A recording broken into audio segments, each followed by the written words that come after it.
20 सितंबर 2023 का दिन भारत के इतिहास के पन्नों में दर्ज हो गया, क्योंकि फ्रेंड्स इस दिन महिला आरक्षण बिल को लोकसभा में पास कर दिया गया है। फ्रेंड्स काफी दशकों के बाद ये बिल पास हुआ है। फ्रेंड्स ये टॉपिक काफी ज्यादा इंपॉर्टेंट और ट्रेंडिंग है। अगर आप किसी भी एग्जाम की तैयारी कर रहे हो तो फ्रेंड्स वो सभी क्वेश्चन जो आपके एग्जाम के लिए इंपॉर्टेंट रह सकते हैं वो मैं आपके लिए इस वीडियो में लेकर आया हूँ। मैंने आपके लिए सभी क्वेश्चन सिलेक्टेड और इम्पोर्टेंट लिए हैं। अगर आप किसी भी एग्जाम की तैयारी कर रहे हो ये वीडियो आपके लिए काफी ज्यादा यूजफुल रहने वाला है। तो चलिए शुरू कर लेते हैं फर्स्ट क्वेश्चन से। फर्स्ट क्वेश्चन है हमारा, महिला आरक्षण बिल 2023 क्या है?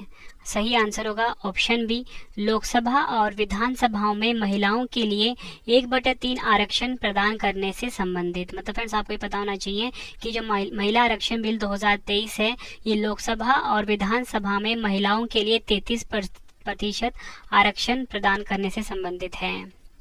नेक्स्ट डिटेल में समझते हैं। महिला आरक्षण बिल का हम इतिहास जान लेते हैं।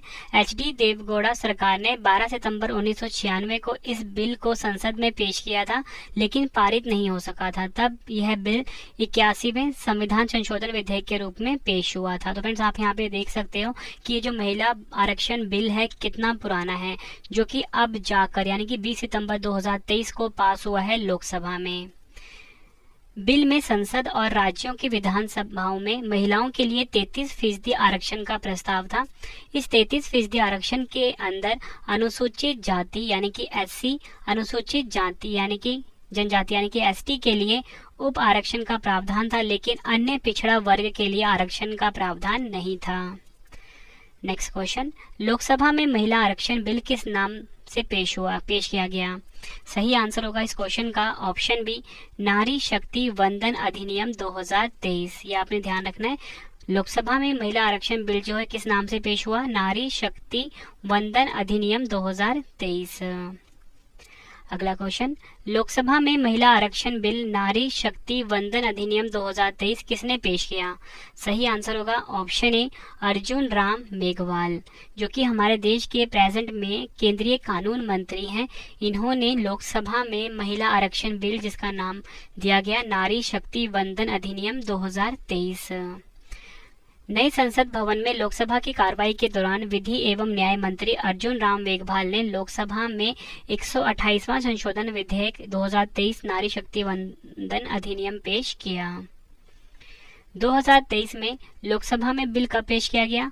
तो आपको ध्यान रखना है 19 सितंबर 2023 को पेश किया गया और ये पारित कब हुआ? 20 सितंबर 2023 को। नेक्स्ट क्वेश्चन कर लेते हैं। लोकसभा और राज्य विधानसभाओं में महिलाओं को कितने प्रतिशत सीटें देने वाले महिला आरक्षण विधेयक को मंजूरी दी गई है? सही आंसर होगा ऑप्शन ए, 33%। 33% यानी लोकसभा में अभी 543 सीटें हैं, इनमें से 181 सीटें महिलाओं के लिए होंगी। इसी तरह विधानसभाओं में जितनी सीटें होंगी उसकी 33% सीटें महिलाओं के लिए रिजर्व रहेंगी। नेक्स्ट क्वेश्चन, एग्जाम के लिए मोस्ट इम्पोर्टेंट क्वेश्चन आप मार्क कर लीजिए।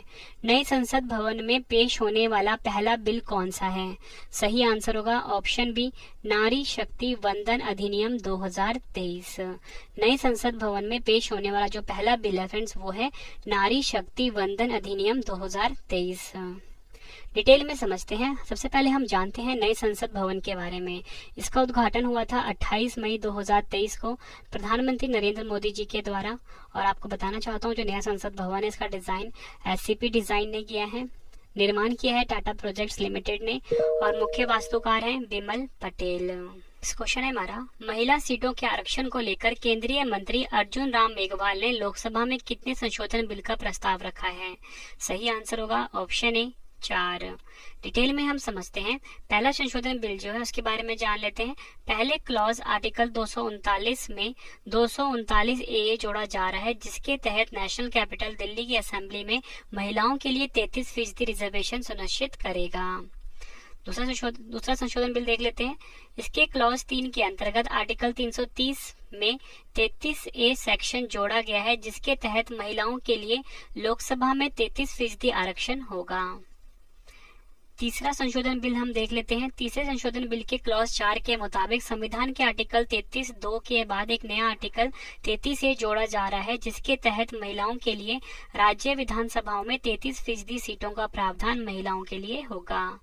चौथा संशोधन बिल हम देख लेते हैं। इसके क्लॉज 5 के मुताबिक संविधान का आर्टिकल 33(4) के बाद एक नया आर्टिकल 33 से जोड़ा जा रहा है, जिसके अनुसार महिलाओं के लिए यह आरक्षण 15 सालों के लिए प्रभावी रहेगा। इसके बाद और समय के लिए आरक्षण बढ़ाने का अधिकार संसद के पास होगा। नेक्स्ट क्वेश्चन कर लेते हैं। लोकसभा में नारी शक्ति वंदन अधिनियम 2023 विधेयक के पक्ष में कितने मत पड़े?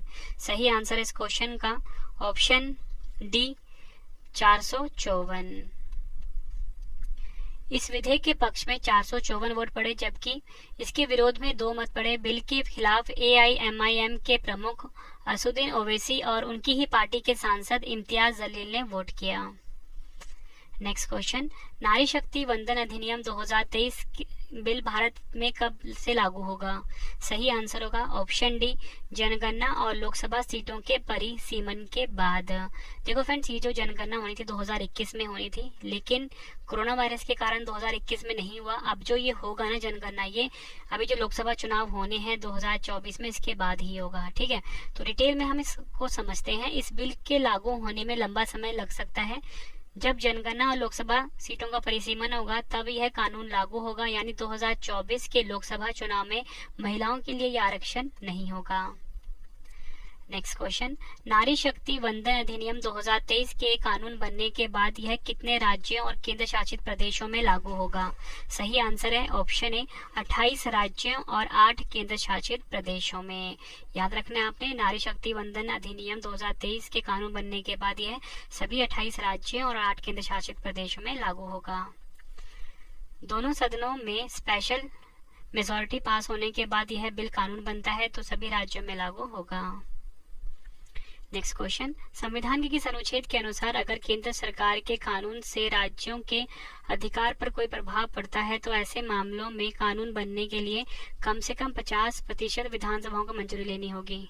सही आंसर होगा इस क्वेश्चन का ऑप्शन सी अनुच्छेद 368। डिटेल में समझते हैं। अगर केंद्र सरकार को यह कानून देश भर में लागू करना है तो इसे कम से कम 14 राज्यों की विधानसभाओं में भी पास कराना होगा। नेक्स्ट क्वेश्चन, नारी शक्ति वंदन अधिनियम 2023 के कानून बनने के बाद इनमें से किस में आरक्षण नहीं मिलेगा? सही आंसर होगा ऑप्शन सी राज्यसभा और विधान परिषद। ये आपने ध्यान रखना है। नारी शक्ति वंदन अधिनियम 2023 के कानून बनने के बाद राज्यसभा और विधान परिषद में आरक्षण नहीं मिलेगा। इस बिल के कानून बनने के बाद महिलाओं को आरक्षण सिर्फ लोकसभा और विधानसभाओं में मिलेगा। राज्यसभा और विधान परिषद में महिलाओं को आरक्षण नहीं मिलेगा। अगला क्वेश्चन, 17वीं लोकसभा में कुल कितनी महिला सांसद चुनकर आई थी? सही आंसर होगा इस क्वेश्चन का ऑप्शन डी 78। 17वीं लोकसभा में महिला राजनेताओं की अब तक की सबसे अधिक संख्या 78 यानी कि 14.36% रही थी। उपचुनाव सहित वर्तमान में 82 महिला सांसद हैं। अगला क्वेश्चन, 73वें संविधान संशोधन अधिनियम 1992 के तहत पंचायती राज संस्थाओं में महिलाओं के लिए कितना आरक्षण अनिवार्य किया गया था? सही आंसर होगा ऑप्शन सी 1/3। वर्तमान में लगभग 21 राज्यों ने पंचायती राज संस्थाओं में महिलाओं के आरक्षण को बढ़ाकर 50% कर दिया है। फ्रेंड्स, ये वीडियो कंप्लीट हो गई है। अब आप सभी के लिए 2 कमेंट बॉक्स में देना है। तो पहला क्वेश्चन है, लोकसभा और राज्य विधानसभाओं में महिलाओं को कितने प्रतिशत सीटें देने वाले महिला आरक्षण विधेयक को मंजूरी दी गई है? 4 ऑप्शन है। और एक क्वेश्चन और टेस्ट के लिए आप सभी के लिए, लोकसभा में महिला आरक्षण बिल किस नाम से पेश किया गया है? दोनों क्वेश्चन का आंसर आपने कमेंट बॉक्स में देना है। फ्रेंड्स, ये पहला क्वेश्चन है और ये जो मैंने आपको पहले बताया था, ये दूसरा